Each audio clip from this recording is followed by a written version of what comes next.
Okay. Watching the news. Why? I don't know. It sucks. What are they saying? What? I feel like we could do this, right? We could totally do this. Like, why should we trust them? I trust you. I trust you.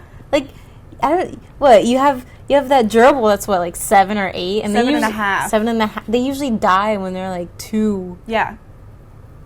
He's like Superman. And I trust you. Like, you know how to say espresso the right way. And, like, you're not afraid to correct people when they do it the wrong way. And I respect that in a person. Thank you. And that's what I want in my newscaster. Like, what do they have that we don't have? Like a degree in communications? We can talk. I can read. Mm-hmm. We own a blazer and a shirt. I own a blazer. I own one blazer. Like let's out-news the news?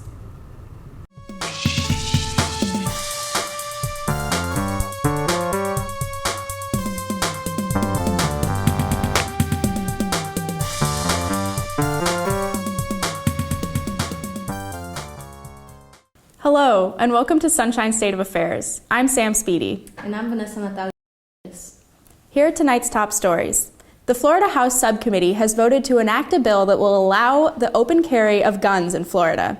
Analysts predict this will reduce the amount of knife fights in Florida. Native Americans now have full legalization of marijuana on their reservation lands. White people everywhere are like, can't wait to invade their land again. Reports claim that Burger King's new Halloween-themed Black Whopper is turning people's feces green. Burger King customers are welcoming this change as they're more used to seeing blood in their stool. A woman says an American Airlines flight attendant shamed her for using a breast pump in the airline bathroom. I stand with this woman. Why shame her for trying to feed her husband? ABC Family is reportedly changing its name in order to attract more adolescent and young adult viewers. The new name will be ABC Dank Weed and Boobs. A gruesome video has surfaced showing members of the Alpha Tau Omega fraternity at Indiana University forcing a new pledge to rape a woman via oral sex.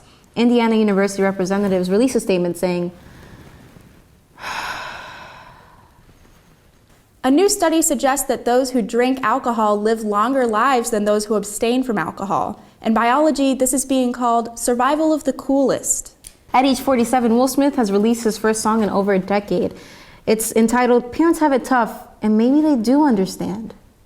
Studies show that a large percentage of vegetarians will eat meat while drunk, letting curious frat boys across the country know that they are not alone. Recently, a prison debate team beat Harvard's debate team, according to the Wall Street Journal. An initiative program from Bard with a budget of $2.5 million funds prisons in about 10 states to give inmates a college education. Less than 2% of the program graduates are reincarcerated after 3 years, compared to the 68% of the general prison releases.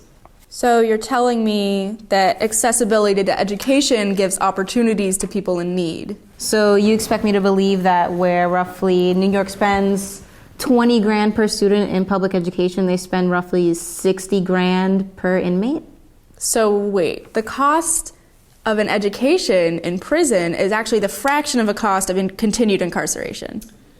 So the 98% of prisoners who leave with a degree and don't get reincarcerated saves us about $12 million every year they are reincarcerated? And you're telling me that if we theoretically spent that $12 million on a new class of 1,500 students, it would then save us $60 million every year they're not incarcerated. And then $433 million every year that they're not incarcerated. Whoa, you're really good at math. Thank you. But then Republicans are saying Americans are really struggling to pay for a college education for their own kids, so why should they spend their own tax dollars paying for some criminal's education? But it is fair for our tax dollars to go to their room, board, medical expenses, and public defenders over and over again as they continue to be reincarcerated for lack of opportunity. You know what? Screw the numbers. If a prisoner can't fill out a FAFSA form from their prison cell, then they just can't get a college education. GOP, you got us again. In other news, a Florida Senate candidate has gotten attention in the media after admitting he once sacrificed a goat and drank its blood. Here to comment on the issue is Senate candidate Augustus Sol Invictus. Augustus Sol Invictus? Augustus Sol Invictus. Where do you go? Oh, Augustus Sol Invictus, thank you for joining us. Oh, thanks for having me. Please call me Augustus Sol. Okay. So Augustus Sol, you recently traveled from Orlando to the Mojave Desert. Can you please describe to me what that whole process was like? Just needed to find myself, do it for me, do it for others. Some people do 5K runs. Some people do charity walkathons. Some people walk across the entire country in the heat. Wow, and so when you got to the Mojave Desert, you sacrificed a goat to the gods of the wilderness, is that correct? I don't know why everyone's saying that I killed a goat and drank its blood. There's just, it's stupid. No.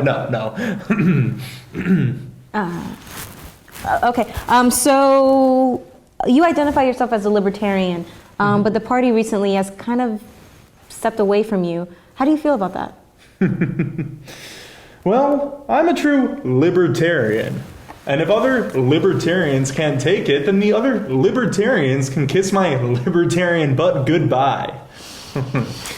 Great. So, Augustus, please, so tell me, you've recently gotten a lot of backlash about stating in one of your collegiate papers, I think in law school, that you believe that you're going to be the next prophet for the next civil war in this country. Please, I'm just a normal American who believes in democracy and believes in the people choosing who they want to lead them.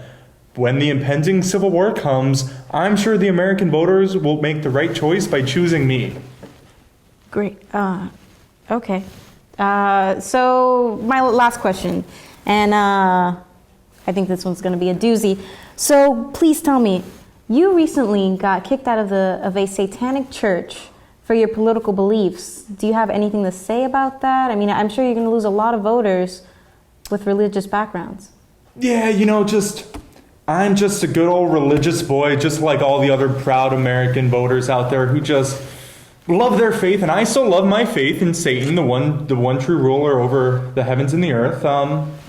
The church and I just didn't see eye to eye, and I chose to leave so that I can worship Satan in my own way. Right. Wow, I wasn't expecting that answer. Very progressive. Mm-hmm. Oh, I don't know. Yeah, I guess I am, yeah. Mm-hmm. Thank you so much for being on the show. Oh, thank you. That's it? Progressive Senate candidate, Augustus Sol Invictus. And if you want to get a napkin, I'll wipe that off. Oh, do I have something on my face? Oh. This is embarrassing. Augustus Sol Invictus. Well, thank you so much for tuning in to our first show. This has been Sunshine State of Affairs. I'm Sam Speedy. And I'm Vanessa Natalia Gutierrez. Until next time.